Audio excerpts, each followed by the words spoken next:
The Mises Caucus and the Libertarian Party has a job on their hands to make sure that Libertarian Party represents the views of libertarianism. They stand up for these.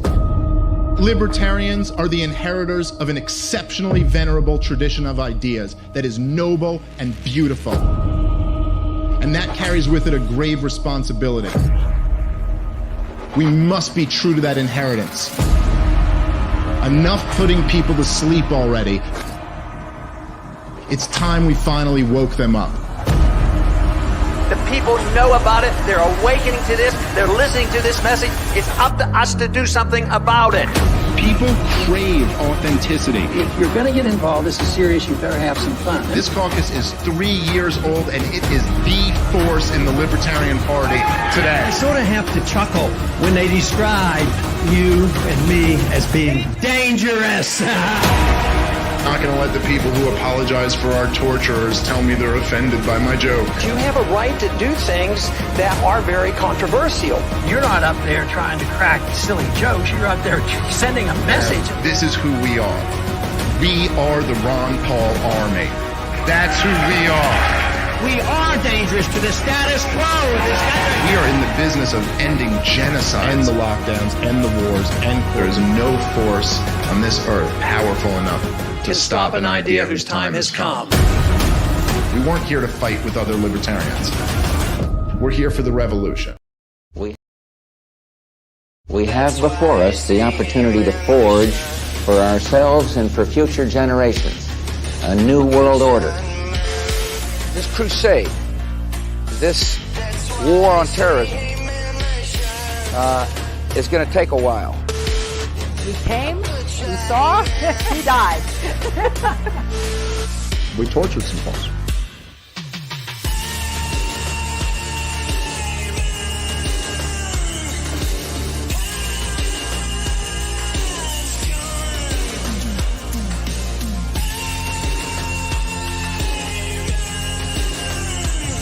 Yeah.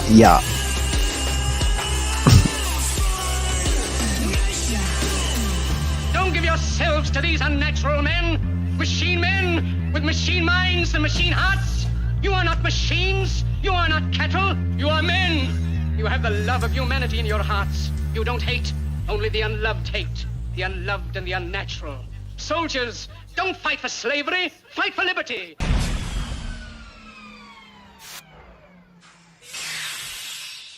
And the pod has been parked. Ladies and gentlemen, welcome to the show. It's episode 40 of Dave versus Goliath. We're officially over the hill. Feeling old. Feeling like we're accomplished, though. Tom Wood says that most podcasts only make it to, 7 or 10 or so. 40!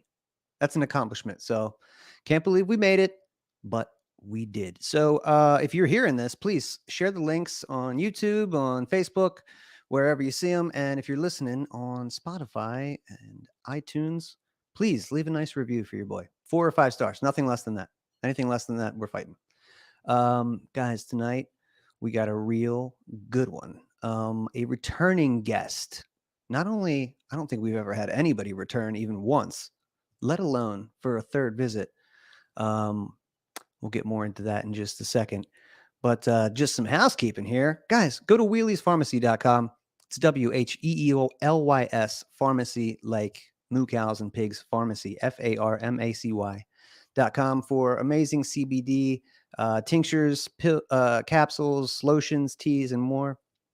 Also, guys, that intro in the beginning that you caught there, that amazing ad with the Mises Caucus, you might have caught your boy in there for a split second. Mike Heise, Ron Paul, all the dudes up in there, made by the great Dan Smots of The System Is Down, which I will be co-hosting on a weekly basis from here on out. So if Mondays isn't good enough for you and you want to hang out with Dan and I on Wednesdays, we do a daytime stuff. It's kind of like, we're like the dude's view. So it's like during the day. We do that 2 o'clock Central Standard Time on Wednesdays. So come catch The System Is Down. But tonight, ladies and gentlemen, we are with the chairman of the board, bringing back the boss man, my friend, Michael Heise. What's up, brother? What is going on, man? How are you? Congrats on the new gig over there with Smots, man. That's awesome. Thank you, bro. I'll tell you what, man. He's one of those guys that I hit it off with right from the beginning. We had a lot in common, and we were both getting banned from platforms like at the same exact time. And he had reached out, and yeah, it was kind of just right from the beginning, man. We have a lot in common, and he came out to Delaware, slept on my couch, met my dog and my girl, and so yeah, we're like, we're broing it up. It's Facebook official at this. It's a point. great dog too. Yeah. She really is, right? I love her. But what's up with you, man? First and foremost, let's get to the best news. You're going to be a dad. Yeah, man. Yeah, we actually just passed the halfway point to the launch date on the little guy, and went and saw him today. So yeah, that's all. So far, everything's healthy. Everything's looking good, man. We're really excited. You might catch me. You might once the baby's here. You might, because I'm the kind of dude that, like, A, I'm on the phone all the time, and B, I pace around when I'm on the phone. So you're probably gonna like catch me walking around town with like a little dude strapped to me. It's gonna be one of those. I can't wait to see it, dude. And your cat's around all the time. You let your cat on the tail. I imagine there's gonna be babies crawling all over the place, and that will be great, man. Really, that's congratulations to you and Emily. It's just, I know you've been a little public with the journey to get there, and I know everybody who is your friend and who loves you is really excited for you, and you're going to be a great dad, bro. I hope, man. I'm going to try. Yeah, he's not watching these new cartoons. I can tell you that much. He's coming up on Terminator and shit like I did. I'll tell you what. Speaking of Terminator, just funny you mentioned that. Dan Smots and I are going to do we're going to have like some kind of movie night, because he grew up in a super evangelical household. He's never seen any movies, including any Terminators. He's never seen any Rocky movies. He's never seen Ferris Bueller's Day Off. I couldn't believe it. I was going down this list. So we're going to have some fun with that. Like when kids do reaction videos of like music from the 80s, it'll be like that, but for this guy. I might have to join you for that, because T2 is like one of my favorite movies, man. Like the original Terminator is a good action movie, but T2 is a good movie. Like that movie is a piece of art. It's fantastic. James Cameron has really fallen since 1991. Man, it didn't. I'll tell you what. When that soundtrack came out with "You Could Be Mine," Guns N' Roses, and the dirt bike and everything in that, I mean, I wanted to grow my mullet. I wanted the jean jacket and fucking tearing up the streets. Line to the cops is saving the world. That meme. I'm so glad that survived. And yeah, it's beautiful.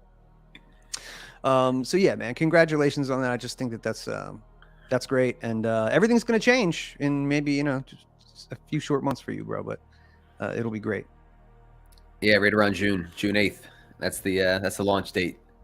Man, so that's pretty much like a year from the great takeover that we had this past May, man. Yeah, man. So we worked really hard at that. That was a 5-year plan that we executed. It was beautiful. I told you recently, I was like, yo, man, I don't think we've properly partied and celebrated that. And you were just like, there's no time for that. And I was just like, good call. There it really isn't. You can't. Yeah, no, man. I'm busier now than ever, man. I know you are. And like you said, always on the horn, making moves. But how do you think the LP is doing for the first, it's only been 8 months. I'm not going to Nick Gillespie you and say, if you don't succeed in the next 1 year, would you consider it a failure? But what do you think? How do you think they're doing? I think it's doing good, man. I mean, when you look at like membership compared to where it was at this point of the last presidential cycle, the membership is up. There's been some expected hiccups, like there was the disillusion, as they called it, which is total nonsense, of the Libertarian Party of Virginia. So like they saw the writing on the wall for their state party and, claimed to have dissolved the party. And then that's been completely reversed, including by the Secretary of State. Like that's something that's not even talked about. I won't get into all the details, but like they didn't dissolve the party. They dissolved some corporate designation that ultimately didn't matter, which then got restored by the Secretary of State upon review of the facts of what happened there. So like, you had that. There's a bunch of nonsense going on in Michigan right now, to have it, I think their second illegitimate online convention, which is against the bylaws with less, like not enough notice for the second time. Like, so, that kind of stuff. There's a little bit of that. I think we're on the other side of most of that. There was some turnover on the staff, and I think that's to be expected. I mean, when the change in leadership represented more than just like a change of staff. It represented a change in vision for the party and strategy for the party. So I think it was expected that you would have some turnover on the staff. So, that's pretty much all turned around now. They got the Rage Against War rally coming up, rageagainstwar.com. That's, you're going to have to look up the date on that one. I think it's February 19th. February 19th. That's a Sunday, which is weird. I feel like Saturday would have been better, but whatever. I'm going to make it down for a Sunday. And that's going to be great. We got Jimmy Dore, Scott Horton. Do you know who else is? Medea Benjamin. I love her. Code Pink. Yeah, Medea Benjamin. I think Daniel McAdams might be coming out as well.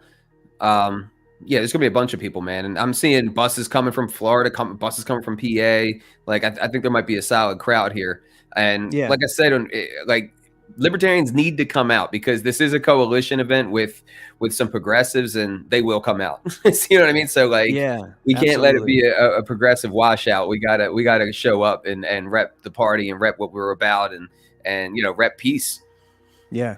Well, dude, I'm absolutely with you. This is what I've been asking. This is what we've been asking for. I want, like I said, Medea Benjamin and those Code Pink ladies have been putting their bodies on the line for forever, since the Bush regime. It's like, I know you've been out in a couple things. That one video that News to Share put out. You were out in the streets a couple years ago. I think it was like a women's march or something like that. But that was an anti-war march. Okay, excuse me. But there were not a real libertarian presence there. Like, it was you and some other people. I think that was your sentiment, that we need more libertarians in the streets. So I think just for a short, not even 1 year in, the attempt to put on a meaningful anti-war rally in Washington, D.C. is huge. That's a great sign. I've noticed, man, I'm so grateful for the messaging I'm getting out of national and my local Libertarian Party against the World Economic Forum. I feel like a year or two ago, we wouldn't have seen any of that. And they are, I mean, I'm talking about, we can name some names, locally, whatever, but the guys who, Dave Benner, I don't know who else, Reed, right? Reed Cool runs the Twitter. Those guys are doing a really great job. Up many thousands of follows and just really kind of like hitting home, like what needs to be driven home. And I'll get notice that they're like tweeting at the CIA. Like the old regime would have never done that. Yeah, no, they're actually using the social media strategically now, and they're actually using it to represent libertarian principles, not necessarily be politicians. So like, we actually have like messaging out there in the ether that we can be proud of and we can get behind and we can, use to start conversations with. That's a big one. And then like, because of all these like little tantrums on the way out from the old guard or whatever, there's a lot that I think is in the pipeline that they, are just now starting to get to. I don't think we've seen what the membership recruitment campaign is going to be yet. I don't think we've seen what you might call membership incentive programs yet. I think there's still a lot more to come. That it's only just recently that all the staff got turned around. Right. Like that's been an ongoing process. So yeah, I mean, we've got good messaging, we've got events, and then the caucus has put out a political strategy. We can get to that, and that's what they said we would never do, right? Like, oh, they don't care about elections or whatever. But we're kind of doing a 360 full spectrum attack here from culture and politics and the community. Yeah. Well, let's get to that. Yeah, the pitch before, and it was a great one, was the three-prong strategy of the Mises Caucus, and that was the intra-party activism to kind of turn the party around. That was the issue coalitions with outside groups that you could find common ground with, and running local level candidates, correct? Yep. Issue coalitions, intra-party activism, and candidates, local candidates. So you were alluding to a fourth prong come into play, and what is that about? So it actually is already in the platform, and our platform's been updated, so it's out there. But we added one more to it, and we're not going to be adding any more. We should be good for quite some time now. But the fourth one is liberty culture. You know, and that can kind of take on a wide meaning here, but essentially it's, on one hand, it's the community aspect of the caucus itself. You know, making sure that people are getting together in real life, forming bonds. You know, could be just going out bowling, could be doing a soup kitchen, going and catching a movie, or just having a game night or a party on their own. You know, just kind of building and strengthening those bonds within the community of the caucus itself. And then kind of in the wider context, it's, you know, the culture, generally speaking, in America. You know, it's forming relationships with people with platforms, doing everything we can to get our voice out there, because, you know, I think there's a lot of people who still haven't caught up to how unprecedented of a situation that we're in right now when it comes to, you know, the new media and our ability to reach people in long format and build our own identity out in the public that's never existed before. And, you know, it's a very decentralized thing now. I mean, you got Joe Rogan with 12 million, but there's all kinds of podcasters out there who might have, you know, 500,000 followers or subscribers here, and then 1 million subscribers over there. And it's like just this patchwork, you know, that we're starting to tap into. And, you know, that is another new thing that's happening, you know, with the caucus is, and I think the party generally, is we are now going on the offensive and building relationships with, you know, people with their own followings who really ought to be with us anyway, and then bringing them in. You know, Iraq veteran 8888, he just joined the party. I had a great phone call with him, you know, and shot him over to staff over at the LP, connected with them. You know, he feels very welcome. Mark Lobener from Tiger Fitness, you know, he recently just came in, same thing. Jeff Charles over at Red State Newsmax, you know, he just came in, and like there's a lot of this going on, and it's an ongoing effort. And I think the more that this happens, it's going to be a snowball, because these guys have friends, and now they're the first ones within their network to go ahead and take the leap. So now it's going to be okay for other people. And the more this happens, you know, it's going to just kind of roll out of control. Mm-hmm. And I think that's where you're going to see, you know, the membership come from and all of that. I absolutely believe that. Let's see. Do you think, I don't want to say enemies, but maybe our competitors might be aware of that early? I was kind of shocked at how quickly people went on the outside of our libertarian sphere, went on the offensive towards the party and the Mises Caucus, first coming from like the Southern Poverty Law Center and like things that you could, right, sure, like you could expect that, but man, they put together some really like military grade propaganda and hit pieces on like boom right out of the gate. Was pretty low brow. Honestly, I didn't think it was military. It wasn't very effective at all. Well, it was trash propaganda. Yeah, but you know what, man? That reaches a lot of people. And I just mean that, they got some nice graphic designers working from them that put your face in there with Jeremy Kaufman and making it, look a certain way. But even that, dude, the picture that was on, I actually love that, because it's painting me as a hate leader, right? And then like the picture is something like this, like, you know what I mean? Like, and it's like, this is the face of hate. Yeah. You know what I mean? Like the scrunchy eye smiley guy, you know what I mean? Like, yeah, that's the hate monger of today's America. These people really are the worst. And I wonder oftentimes, like, do they know?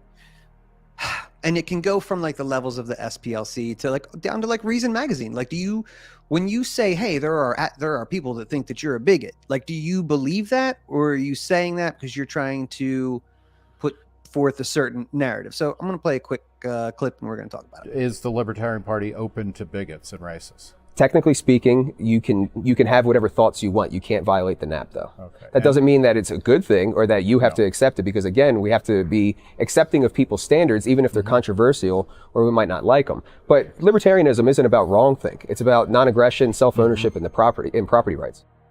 Boom. I mean, clear, concise, factual, but yet still that information is hard for some people to grasp, or maybe it's like, I don't know, like the Times.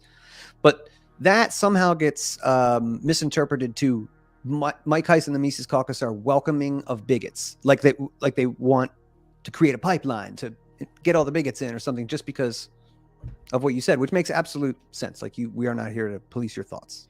Well, there's this some people want to make libertarianism out to be something more than it is. They want to make it out to be a guide to life and like a full spectrum worldview, when it's not. It's a political and legal theory. You know what I mean? Like, and it's a political and legal philosophy. There's a lot of things that comprise life and comprise human experience that it doesn't really account for, like culture or certain aspects of ethics, or basically everything outside of the appropriate use of force and self-ownership and property rights. You know what I mean? Like, right. It's a baseline of how to think about aggression, and that's it. There's so much to life that's outside of that, and people try to make it into something else so that they can moralize and browbeat and all of this stuff. When, like, am I saying, okay, I want everybody to be an asshole? No, but like, whether you're an asshole or not is not the thing that makes you a libertarian or not a libertarian, No. But ideologues want to, basically, I honestly, I think it's kind of an authoritarian impulse, and they don't understand it. To use ideology to try to shape man in the image of your ideal within that ideology, that never works. Right. Why is the overlap of the same people who would do that? Are they the same people who would say, we have to arm the Ukrainians because their liberty is under assault from a tyrant, so we need to play this role? Doesn't it seem like that? Those are the same people. It's the same people. I mean, on one hand, like, yeah, I get it. Putin invaded, and that was an aggressive action, and there's a lot of death and destruction, and that's true. But like, it's so much more nuanced than that, for like all of the factors that led up to this. What is now keeping the war going when it shouldn't even be going anymore? Like, and it's the old like blue pill thing. This is exactly what characterized the Jorgensen thing, where they might espouse libertarian principles, but they will never buck the narrative that is animating the taking away of our rights. And people act out the premise that, like, they don't act out the premise that they like have a set of a cohesive and coherent and consistent set of values, and then form conclusions off that and like act that out. They basically bite on the narrative first. There's something that grabs them, and then they form the principles around that, which is why we have to nail the narrative in order to capture people. It's we have to tell a good story. That's what people respond to on a psychological level. And they don't seem to get that. Like, they just want to echo. Well, I guess in some sense they do get that, because what they're attempting to do is to echo what they feel is the safe narrative or the safe story, so that maybe our principles will be safe behind that. But it's the complete opposite. It makes it so that we're easily dismissible because we're upholding the same narrative that the status quo is projecting, and they have all the power. So, right. And I'm going to bring up reason multiple times throughout our talk tonight, because I'm really fascinated with these guys. Obviously, I'm not punching down. They're like the biggest name in libertarianism, which I don't agree with that. Okay, we could get more into that. But for instance, Mike, when I was doing research for the show, when you go to YouTube and you type Mises Caucus, like the first thing that comes up is your YouTube page, but then the next, all the material that comes down is Reason Magazine's content on you guys, because it gets so many hits because they have so much of a following. So that's cool because it's highly produced, and honestly, they can't make you look bad. It looks to me like they've tried multiple times. Oh yeah. This last time was one of the most blatant. Nick Gillespie should be absolutely ashamed of himself when he couldn't get you to say anything in that most recent interview, anything outrageous. He was like, just tell me the most outrageous thing that you would say, and then we'll get it on record. It's like, okay, like, come on, bro. Is that really where you're at? Your profile says journalist. Come on, you're better than that. Maybe. But I really liked you. They tried to hit you with the New Hampshire stuff, which anybody who wants to shit on the Mises Caucus will go, look what New Hampshire did. And I'm talking about, this is inside baseball, but they put out but I just want to say one thing about New Hampshire before you get into that. Go ahead. Because nobody else is going to say this. New Hampshire libertarians, both Republican libertarians and LP libertarians, Mises Caucus libertarians, just had the most successful committee meeting for Defend the Guard that has been had for Defend the Guard. And our people were there and spoke. And, I've talked to Diego over at Defend the Guard about it, and like they're really excited, and they think this could really happen in New Hampshire. So you're not going to hear about that.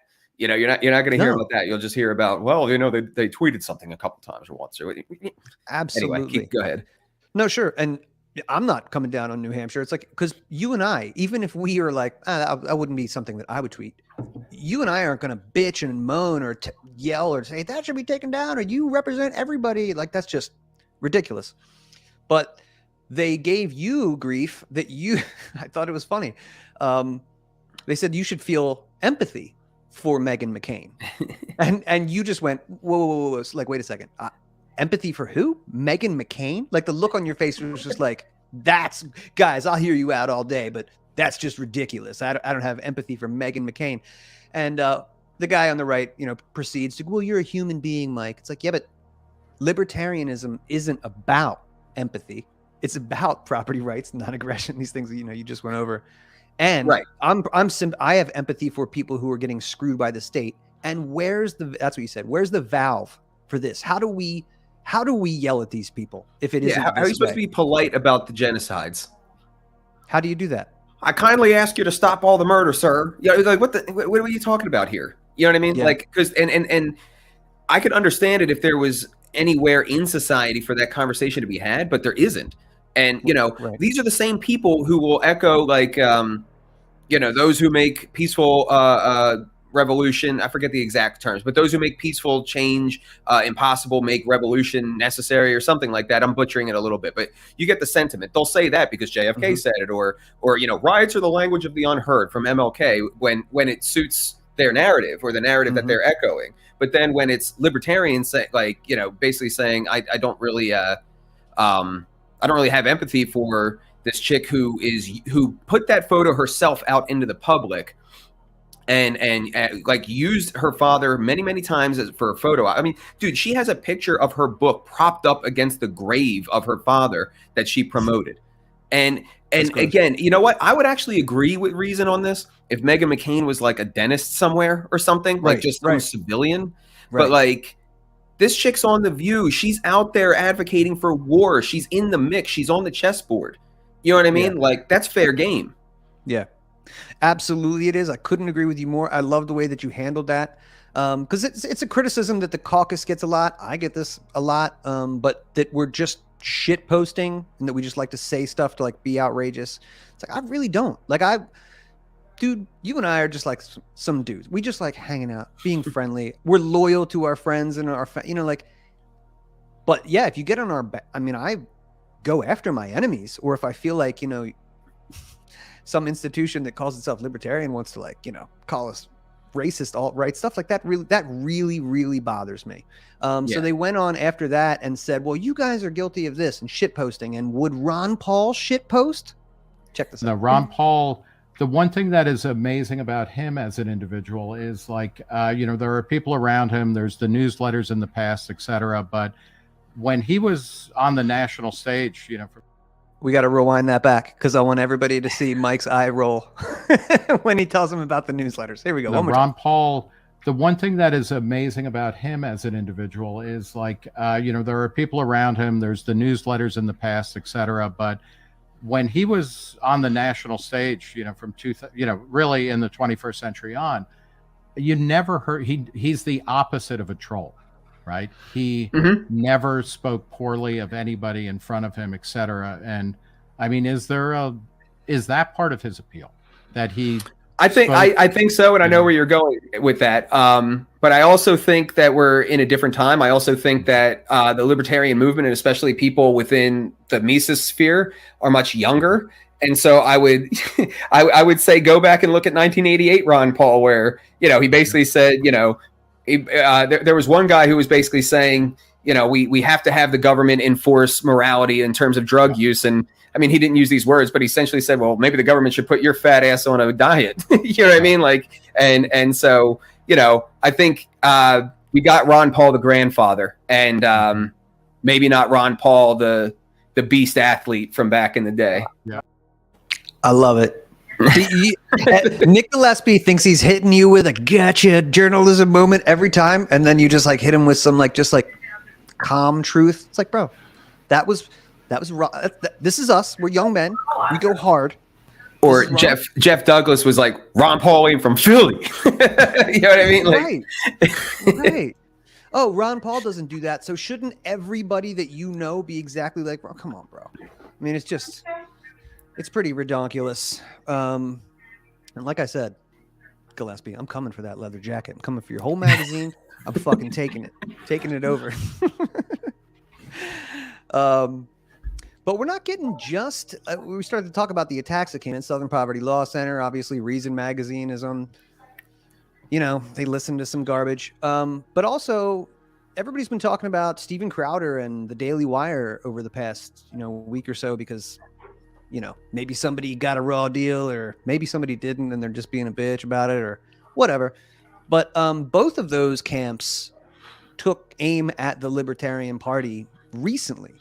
And I thought, even Dave Smith's done some episodes on it, but Crowder went as far as to have Alex Jones on his show and, hey, I'm not really a libertarian anymore. They're doing the motion. Do you have any thoughts on that? Like, screw their deal. Do you see anything that's significant about Conservative Inc. going after the Libertarian Party so quickly post reset?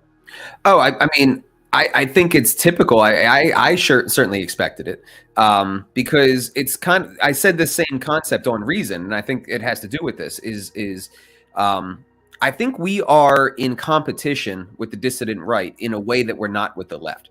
Us and the dissident right are basically in agreement with about the left. You know what I mean? Like the left has already won the culture war. They're winning the political war. They should have been repudiated in the midterms. They weren't. So us and the dissident right, I think, agree on that, and we can work together on that. However, we're in competition about what to do about the fact that the left has taken over all the institutions and they're never losing anymore, and like all of that. So I think they saw this change. It's a threat to them in the narrative realm. We're not a threat in the political realm, not yet. But again, we now have access to people in a way that we have never had. We have access to tell our story, to tell our principles, to give our takes. Look at Tim Pool. Tim Pool has probably a Greg Gutfeld like audience, and there's probably isn't a platform in existence. Say what you want about Tim, but there probably isn't a platform in existence that's that big that has that consistently gives voice to libertarian principles and libertarians the way that Tim Pool does for 2-3 hours at a time. And I think that is a danger to them, because if politics is downstream from culture and we are now have access to the culture in a way that we never have before, and it's new, then that means that if there's any heft to what we have to say, if there's any truth, any resonance to what we have to say, then that is going to cause change. So they have to suppress that because that's all they know how to do. And it wasn't just Alex Jones and Crowder. It was Prager. It was a few of them. And I can tell you right now that, I won't say who had set this up, but there was one point where there was a verbal agreement apparently in place for Charlie Kirk to do a debate with a libertarian.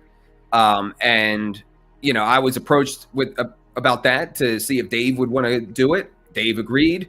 And then all of a sudden it was, look at the time, that fell through. Whereas if I'm willing to bet, if I came back and said, well, Joe Jorgensen is down to debate Charlie Kirk, it would have been, all right, let's do it this weekend. Yeah, absolutely. Yeah. Dude, who you should debate? Sam Cedar. That guy was talking shit on the caucus. I almost pulled that up, but I was like, nah. Oh, on the caucus itself? Well, the caucus, somebody called into his show. It was like a 6-minute clip. And it was maybe 6 months ago after the takeover. And he was, I heard a little bit about it. But was very upset about removing the bigotry plank. And I think actually was he a libertarian? No. He's a hard lefty. Then fuck him. Well, this is the guy, if you don't know, this is, I believe, Dave Smith's first public debate. And when he did it, I think he would tell you, was unprepared. Dave has publicly said he's lost that debate. Right. Yeah. But I'm telling you, Dave should go back. I feel like Dave's been he went fucking Rocky mode after that. He's been knocking out jive turkeys, left and right for the past 3 or 4 or 5 years on behalf of the caucus. but you should probably maybe debate that guy. That would be, you would just fucking smash him, dude. And he's such a pompous prick. Way worse than anybody from Reason. Don't get mad at me, Nick Gillespie. I want to debate you. Well, here's the thing. Sam Cedar is a leftist, right? So like he doesn't even claim to be a libertarian. And I think that's where the tension with Reason is, you know, you would even said it yourself that Reason, well, you think that Reason kind of represents a lot of libertarians. And I think that's the cause of the tension there, is that, you know, we have taken over the Libertarian Party with this kind of grassroots, kind of blue collar, young, energetic, not giving a fuck type of energy. And they want to be polite and whatever you want to call it, like politically correct. Right. And, you know, so they kind of toe the progressive narrative while trying to put libertarian principles into that progressive narrative.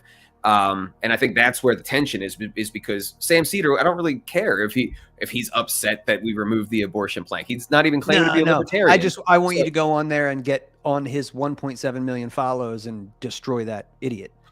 That's all. But yeah, enough of that. Back just really quick. I have 2 tweets from Ben Shapiro because I did pull them up. We were talking about him. This is from 2011. Or no, this is 2016. As per your silly request, here are 20 alt-right friendly or alt-right people / outlets.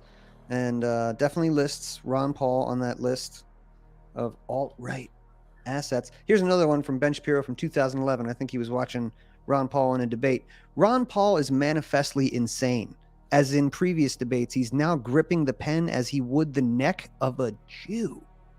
That's what he said, and still hasn't erased that tweet. So I'm just saying, if anybody thinks that Ben Shapiro is your ally or that guy's doing anything for liberty or even the Constitution or whatever you're into on that side, that guy's a complete and total fraud, and you should, you know, consider giving your money to somebody else. That's what I would say. Yeah, I will say I'm not happy that they were able to grab up Jordan. That hurts. I mean, I know we've talked about this. We're not going to, you know, he's extremely valuable. I'm not going to knock him down because he signed a deal and talks politics. I'd rather he didn't, but it's like, whatever, you know, doesn't take away from the stuff that you've done. I blame us. In a sense, I blame us because I think there was a big opportunity. And to be fair, I think there still is a big opportunity. Mm-hmm. You know, Jordan, I gave him a copy of Choice by Bob Murphy. Not long after that, he has Bob Murphy on the show. He has Safadine Amoos on the show. He has this Bitcoin panel that might as well have been an Austrian discussion.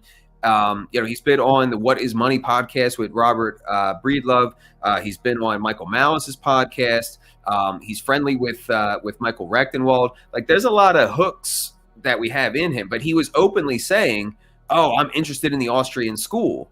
And, you know, I don't think that was pounced on enough by anybody who had the capability of pouncing on that. You know what I mean? Like to kind of why, like there should have been an event with him at it the next month when he said that.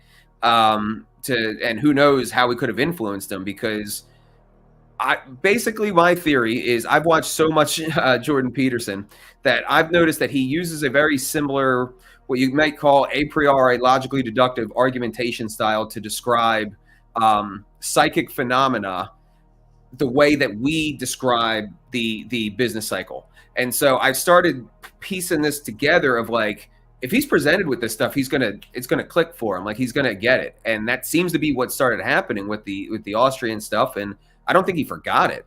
So, you know, I'm not gonna give up on him. I will say that, like I said in the Reason interview, that I think he's a little bit of a fish out of water the more and more he goes into politics. You know, in the past, he's kind of always displayed an extreme skepticism of politics and political ideology and all of that. So, like, you know, I think there's a lot of ground to work with there. He's, to the extent that he's politically labeled himself, he is always identified as a classical liberal. So that's close enough. Right. I just think most people were attracted to him probably in that 2016 to 2019 timeframe when he had the Bible lectures, when the Bill C-16 thing was going on. You know, he had an unprecedented run of like hostile interviews where he was just destroying everybody in front of him. but it wasn't political. It was a lot more about like responsibility and what you might call the phenomenology of responsibility on the human experience, and like what acting that out does, how it imbues your life with meaning, and how that, you know, positively affects your life. And I think a lot of young people responded to that. I think a lot of really damaged and lost people responded to that. And you know, he's done a lot of good. But as I said in the Reason interview, if Jordan Peterson can become a cultural phenomenon across the world, really, on a message, a core message of personal responsibility. Personal responsibility is the other side, the other side of the coin of liberty. It's axiomatic to liberty. So that to me was a huge white pill that we can do that too. We just have to tell the story. You know, we have to tell a good story. Is that something that the Libertarian Party should be doing, or that's really up to the culture? Is what something the Libertarian Party should do? Like the other side of the coin. Like really, it is about the legal philosophy. It is about just, you know, it is kind of cold, right? But no, it's politics, so part of politics is the art of persuasion, you know, like and all of that. So and if you're engaging in politics, you're engaging in marketing, you're engaging in sales, essentially sales of ideas. And no, I think we have to engage in that, because again, we're not going to have political success until more and more people are thinking and caring about liberty. Agreed. So it's up to us to figure out how to penetrate and make that happen, which is not political. Like that endeavor is not per se political. It can have political outcomes, but this is something that, you know, the blue pill or whatever you want to call them don't really understand. I couldn't believe I thought this was so ballsy because it's so talk about politics and, you know, persuading people. At some point in that most recent Reason interview, you were like, "Oh yeah, like this is a 20-year plan," and I was like, "Oh shit, he just gave away the truth that this is not going to be fixed in like 2 years or 4 years." You know what I mean? It just isn't. And I don't think that most people, as Ron Paul would, I believe, call them, most people are sunshine patriots. Like it's when it's easy, I'll show up. And if it's that sounds hard. 20 years, big commitment. You know what I'm saying? That was really bold. And I appreciated it because I don't like being lied to. And this is that's a big part of the response that I've gotten ever since we've released the whole Project Decentralized Revolution strategy document, is people are refreshed that we're telling the truth. Because here's the thing. No matter how many times we lie about, well, you know, maybe we'll get 12% of the matching funds this year, and blah, blah, blah, like, here's the big secret: nobody believes it. No matter how well we think we're lying, nobody believes it. So we might as well tell the truth anyway, you know. Like, and I think that's going to draw a bigger response. And again, certain people are looking at this as a primarily political endeavor. That the political nature of it is the what you might call the primary value. Right. Whereas, so it's like, well, if you say that, you're not going to attract votes. And I'm like, yeah, you might not, maybe, but we weren't attracting votes anyway because nobody believes you're winning Senate, and you're not winning Senate. So their belief is foundation in fact. But you will attract the right people, and that's what we need, the remnant. The people that will stay with you. Gary Johnson, 4.3 million votes, highest vote total ever. No lasting movement, no return on investment on those votes. They didn't stay because they weren't what you might call true believers. They didn't feel it in their bones. You know, it didn't have that same animation to it that the Ron Paul thing. You know, why is there no cultural Rand Paul movement that lasts? Why is there no cultural Gary Johnson movement that has lasted? But there is a Ron Paul revolution that lasts to this day. I think we need to learn from that and learn what the implication from that is. Heise says his strategy is working, pointing to the 37 state party affiliates that the Mises Caucus had taken control of prior to the convention. We have a joke that we talk about amongst the board here in the caucus, and that is that every state that we have fucked ends up loving this dick. I love that joke. I would have cut it maybe 15 minutes or 15 seconds earlier, but I had to let that joke get out. That one's for Carol Moore, baby. Love it. I love that, though. I mean, and you really do lay it out, though, man. It's like this should not be a jobs program for political science majors to hop in and just do a thing and raise some money for somebody who pops in for a couple months and then, you know, like that's what it has been. But if you are interested in a 20-year plan, a long-term strategy for a party that has been ineffective for 50 years. Like, I know that sucks, but like, you have to change the direction at some point, right? You got to cut your losses. Okay. By the end of this century of a party, we're going to do something different. So probably a good time, man. Let's talk about the next step, the next episode, if you will, of the Decentralized Revolution. What's going on? I know you're doing a multi-city tour. You and Aaron Harris, I believe. If there's anybody else, let me know. But you guys put together. Dave Hines. Yep. Dave Hines put out a beautiful. Can I use the word manifesto, or is that too loaded? No, I call it our strategic manifesto. Yeah, great. That's perfect, and it's beautiful. I'm gonna read it again, but the takeaway I got from again was the brutal honesty of it. I just really appreciated it, and let's talk about that a little bit, man. We can start with the tour, or we can start with the basic strategy, whatever you think.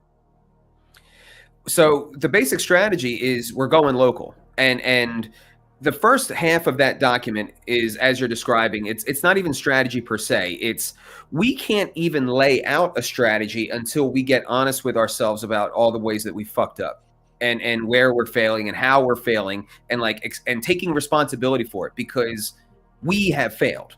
You know what I mean? Like, and like that stings, but that's the truth. And you cannot grow until you accept those things, burn the dead wood off, and then let the healthy husk grow. And that's what we have to do. So I think, to put it in a short way, I think the biggest mistake that we have made is that we have spent the past 50 years, more or less, in our focus. Not to say that nobody's running for local office, but the focus has always been, well, how do we get in the debates? We have to get in the debates. How are we going to get 5%? How are we going to get matching funds? Blah, blah, blah. And how are we going to get ballot access for 50 states and all this stuff? Whereas if we spent 50 years burrowing in at the community level where we can gain trust, who knows where we'd be right now? Mm-hmm. Like we might actually have a senator after 50 years at this point if the trajectory was, because think about this from the perspective of normal people who were not in our world and not thinking the way that we do. As far as they can tell, and I have this in the document, but as far as they can tell, they never see us, they never hear from us, they don't know who we are, they don't think we're doing anything. And then we'll come in for governor's races or presidential races and Senate races. We'll come into their races and then fuck them up, and we'll fuck up their races, and then they'll just get pissed at us and oh, you're never gonna win. You're just here to be a spoiler and blah blah blah blah blah. And I do think that we have to embrace the spoiler thing when it happens because we have to raise the specter of us being a threat. And I'll get to that in a second. But imagine if the trajectory was, okay, you've got the clarion call for the messaging, you've got the principles, you're excited about the ideas, great. Start going to your city council meetings. Clean up your backyard. Do something libertarian that other people in your community want to see happen. Whether it be a gun sanctuary, whether it be drug decriminalization, whether it be banning the warrantless use of surveillance technology, whatever it might be, and there's a lot of shit that it could be. Under the 10th Amendment, and you start actually getting gains for liberty that people in the community want, and now you have trust with those people. And imagine if that was happening for 50 years, like in pockets more and more and up across the country. We would actually have political capital. People would actually know who we are so that they would have something to say about us when we do run for bigger office. But they have no frame of reference. They don't know who we are. They don't know what we are.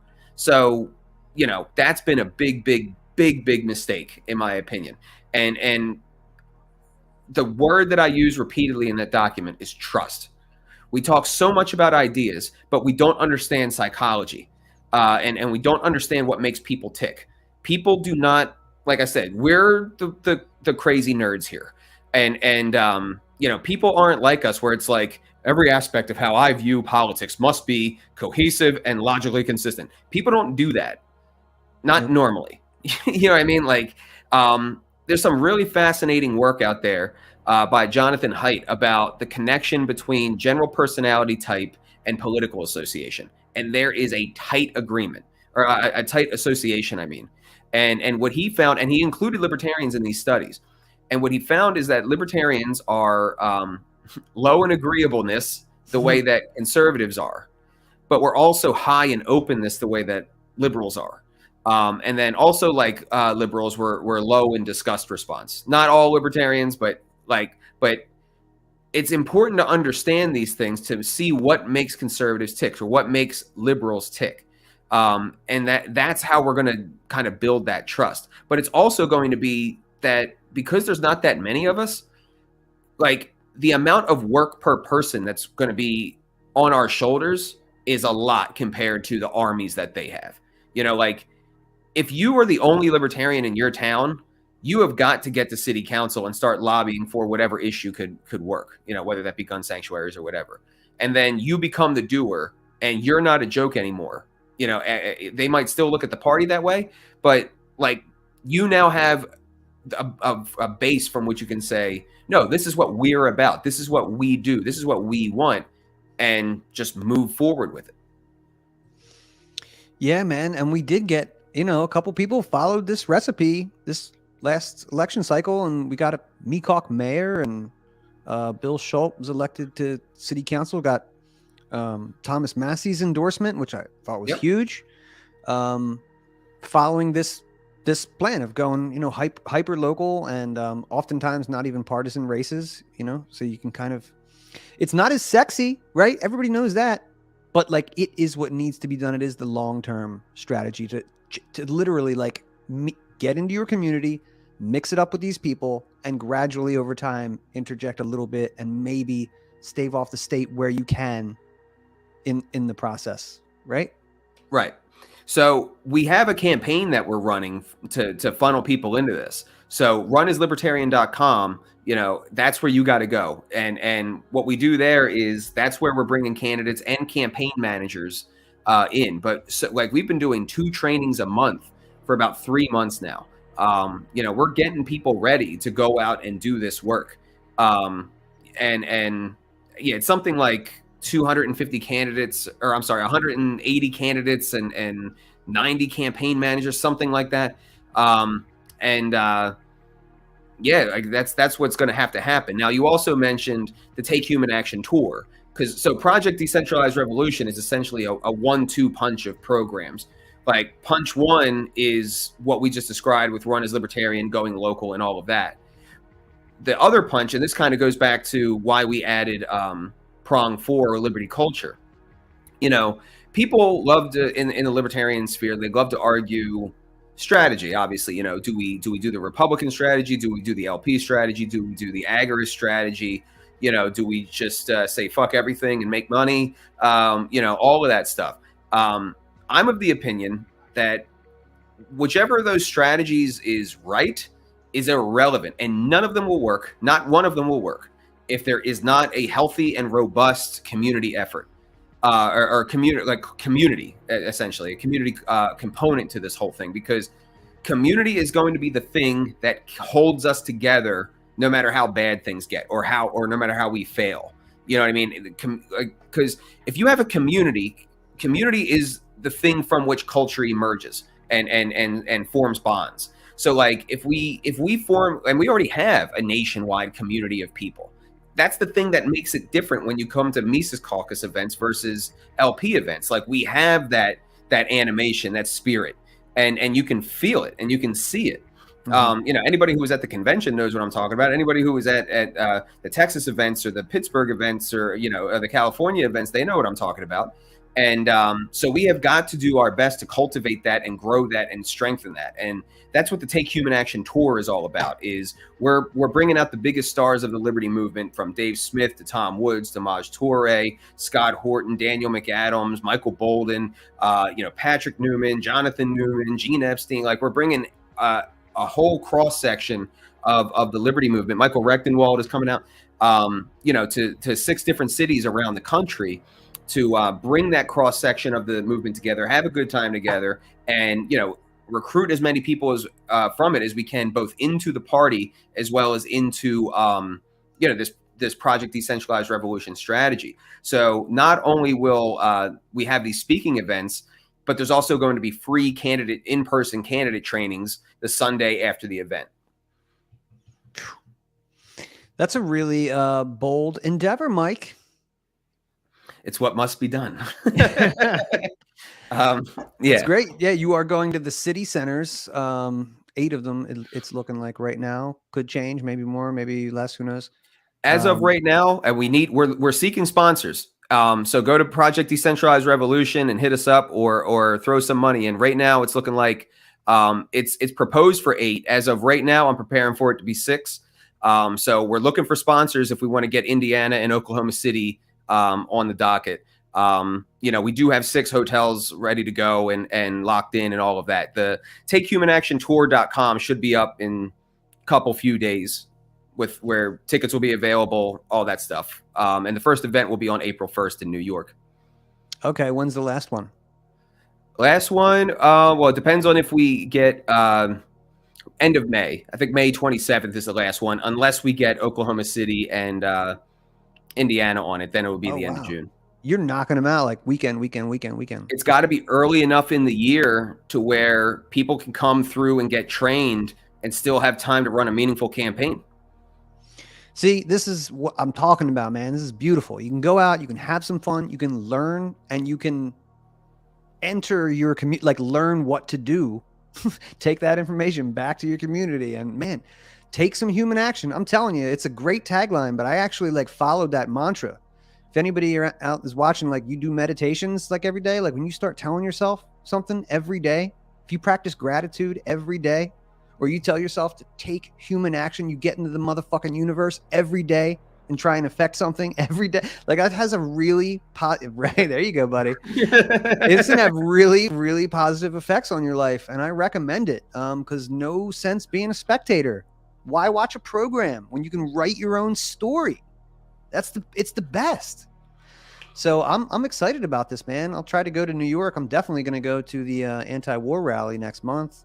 I'll see you there. Man. And I mean, that's not part of the Take Human Action tour, but I still, that's I still consider that part of the docket, so to speak. So you got the Rage Against War rally, rageagainstwar.com in DC on February 19th. That's kicking the whole season of events off. That's going to be huge. And then the tour starts. And, I'm actually really happy. We're going to be at the Blockchain Center in New York. That I was really happy to be able to get that venue, man. Beautiful. So yeah, man. Yeah, we're going to be hitting the ones that we are hitting are New York, Chicago, Nashville. I had to change it from Knoxville to Nashville. Oakland, California, Denver, and why am I forgetting the last one? Austin, Texas. There you go. That'll be a good one. That'll probably be Angela's spot. Yep. Shout out to her. She's doing a great job. Man, yeah, the whole party is just I have a low time preference. I was not expecting anything to happen immediately, certainly with a party that didn't do anything for 50 years. Anytime I see somebody like Reason Magazine go, well, if you don't get everything in the next year or two, would you consider it a failure? No, I wouldn't. I absolutely would not. They don't even believe that. They don't believe that. They're invested in their narrative, and so they're invested in making us look bad because we're bucking their PC narrative nonsense, and we essentially took the political asset away from that wing of the libertarian sphere. They have to thumb their nose at us now. Yes, they do. But here's what I think, and I see this very, very much so in that first interview that I did with them, and looking even at the comments on this newer one, I think Reason is out of step with their audience. They absolutely are. I do. Dude, okay, listen. I put out a poll on my Twitter page, the Reason Magazine Mises Caucus, a couple weeks ago. You can probably go find it. And I asked, what best describes Reason in your view? And the first option was, like a fine publication or something like that. And the next one was controlled opposition. And then the other one was just out of touch. And out of touch won, but by like, it was like 1 percentage point. Fine publication got like 2%, and the rest of the people were like, no, it's either controlled opposition or they're just out of touch. But either way, the results seem to be kind of the same. I want better out of Reason Magazine. And when I say that they have a lot of reach and that they're the biggest institution, trust me, that is not because I believe that happened naturally. It's because I still don't agree. Why don't we hash that out? Why do you believe that? Because they have the most Coke money. Coke money inflated it, through the 80s, 90s, and that is where mainstream DC libertarians go to dump their money to control the narrative. So if you want it to maintain like a kind of lefty tilt, then dump your money in Reason. And when you go on Facebook and you ask who you want to donate your money to, it won't give you Mises Institute. It'll tell you, well, here, check out Who Reason. do you think more people have heard of? Or what do you think more people have heard of? Ron Paul or Reason Magazine? Oh, but again, unquestionably, Ron Paul. Okay, that's a serious flip on your argument here. No. But Ron Paul is not an institution. It doesn't matter. Hang on. You said that the representative of libertarianism. I'm telling you. Let me correct that. I'll concede that immediately. I'll concede that Reason Magazine hasn't even contributed to the culture a fraction in the past, let's say 20 years, 30 years, what Ron Paul has. But as far as the layman, if you were to ask, like you said, people don't know what we're doing. We're the nerds. If you were to ask them, hey, man, when you think of libertarianism, they'll probably say Ron Paul. But if not Ron Paul, they're going to say Reason Magazine or Cato maybe, because those are they're going to say Rand Paul, if not Ron Paul. But that's at least incorrect. That doesn't even.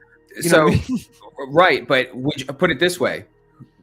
Which would you prefer, Reason or Rand?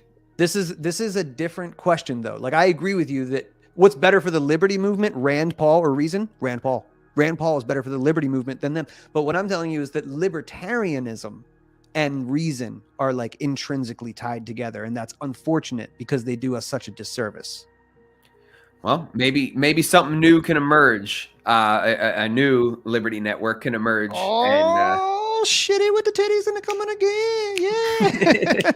Yeah. Yeah, that's what I'm talking about. I'm coming to get that magazine and your leather jacket, motherfucker. Bro, this has been great. I'm really, like I said, man, we've been talking a lot lately. I'm focused on this. The local party is doing great. We're buying all megaphones and tents. We're branding. Like everybody's doing this across all the states. It's great. I'm upgrading my space from the clips that you showed in the. Oh, I haven't even complimented you on that yet. Fantastic audio, visual. Everybody, I guarantee you, this is a serious upgrade for you. And you need it, man. You represent all of us, so yeah. I assure you, everybody. Up until tonight, this was a fucking slob. Complete makeshift operation until just now. No, bro. You know I'm playing with you, but as an audio geek, yeah, that made me really happy that everything sounds crispy, looks great, the camera's killing it. You got Ron Paul in the back, I can see his smile, some nice lighting there. Yeah, Ron Paul, metal, and psilocybin. That's it. That's the trifecta right there, right? Although this one right here is not metal, but close enough. Close enough. You got some of your favorite bands on there. Ron Paul, your favorite books. Yeah, bro, you got the studio going. Mike, tell everybody one more time where they can runaslibertarian.com, right? If you want to run for office. Yeah, runaslibertarian.com. That'll get you in, and we'll start linking you up with trainings. We're doing 2 trainings every month. We've been doing trainings with the Leadership Institute. We've been doing trainings with elected MECOCs who have already won the types of offices that we're targeting. We're doing trainings with software providers, like political software providers. Soon we're going to be doing trainings with Grassroots Leadership Academy, probably Young Americans for Liberty after that. So we've got training on training twice a month. And this, I mean, there was some training going on, but nothing like this, where you got it twice a month online. We got it coming to six cities around the country in person. So runaslibertarian.com. Get trained, and then not only we get trained, but like when the time comes for the actual campaigns to start, we will start routing you to volunteers on the ground to get you door knockers, to get you over that hump, man. So runaslibertarian.com, projectdecentralizedrevolution.com to read to check out the whole strategy, and keep your eyes open for takehumanaction.tour.com and buy your tickets. They're going to be competitively priced to just to get people out there. We're going to be losing money on them. This isn't a profit. We're hoping to get some of our costs back, but this is something for us to bring the community together. So make sure you come out to that, and especially if you haven't been to a Mises Caucus event. If you haven't been to a Mises Caucus event, come feel the community. That's the important thing. And then you'll if you don't get it, you'll get it after that. damn right, man. I love this community, digital and otherwise, local and national. It really is special, dude. And you know, you're my boy. We talk all the time, but I have to, while you're here, express my gratitude and just my overall sense of amazement of the idea that you had that turned into a Facebook group that turned into this. Like, you are the most successful Libertarian Party organizer there ever was. That's fucking incredible. Come on, take it. Okay, all right. I don't know, man. No. You know what? I don't know. Maybe a greater thinker. I'll give you that. But did he do more for the Libertarian Party than you did? I don't think so, bro. I don't think so. I know. We got this shit's got to work first. You take your victories when you can get them. I know we can't celebrate and party all the time, but what's already been done is miraculous. And as Jordan Peterson would say, dude, the potential is just limitless. And that's what's exciting. The people that have the vision and can withstand the storm and know that it will take a while and get harder first. Like, those are the people we need. I love that you smile in the face of all this darkness, bro, and you just keep taking it on. It's beautiful. I'll quote Immortal Technique that we have to live for a revolution instead of always dying for it. I love it, man. Mike, thank you, bro. I really appreciate you coming on the show and talking about everything. And I will, anytime you need to talk or you need help from me, bro, you got it anytime. Appreciate you, man. I'll talk to you soon. Appreciate you, dude. Peace. Ladies and gentlemen, episode 40 in the books with the great Michael Heise. Came back for a third time. What a guy. I feel like we should get him back every 15 or 20 episodes. And that's a big part of this show. We go for everything from the World Economic Forum to the Libertarian Party, the global shit to the local shit. That's how we do it around here. Until next time, my friends, stay easy, stay chilling, try and enjoy life, and fuck Klaus Schwab.